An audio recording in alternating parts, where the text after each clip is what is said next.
This week's episode opened a fortnight on from the events of last week, with Catherine sat opposite a therapist being asked to recap what had led to her being in the session. We could happily watch an entire episode of just Sarah Lancashire's character being dissected in an attempt to better understand her.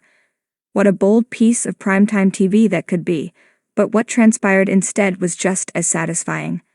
Claire's fall off the wagon thankfully appears to have only been a blip, a one-off result of grieving a close friend.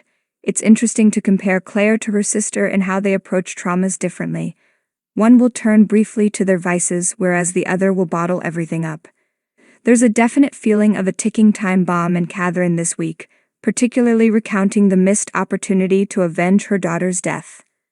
The sisters have gotten wind of the fact that Ryan's new teaching assistant Francis, aka Tommy Lee Royce's mole, has been asking the boy about his dad. We can't help but suspect that Francis is going to feel Catherine's wrath in the coming episodes. It's hard to feel sympathy for a character that is trying to set herself up with a murderer, but watching him lie about who committed the first season's worst crimes shows just how skilled a manipulator he is. Just what is Francis's endgame here? There were suggestions of religious redemption this week, but is there more to it? Speaking of manipulators, it looks like D.S. Wadsworth might get away with Vicky's murder if he can just hold it together. After throttling his mistress, he burned down her flat, sexually assaulted her body with a broken bottle, and dumped it in an abandoned building, the hallmarks of the murder of Tommy's mother.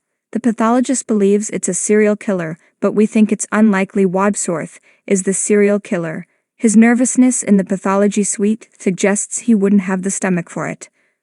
But there's something about Downton Abbey star Kevin Doyle's haunting performance that suggests it's not outside the realms of possibility. He's also in possession of Catherine's alibi for the night of the first murder. Could Catherine be about to be set up for a crime she's already prime suspect in?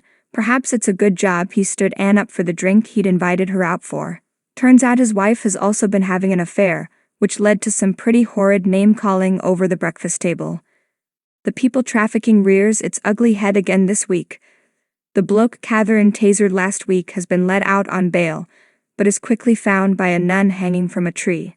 Suicide, or have the gang from Halifax come down the road to silence him once and for all? It's not all doom and gloom. We laughed out loud as Catherine insisted she didn't have a nickname at work, but then became desperate to find out what it was when she realized this wasn't the case. Miss Trunchbull is very fitting indeed. Yet again, Sally Wainwright has crafted another episode that makes us sit on the edge of our seats.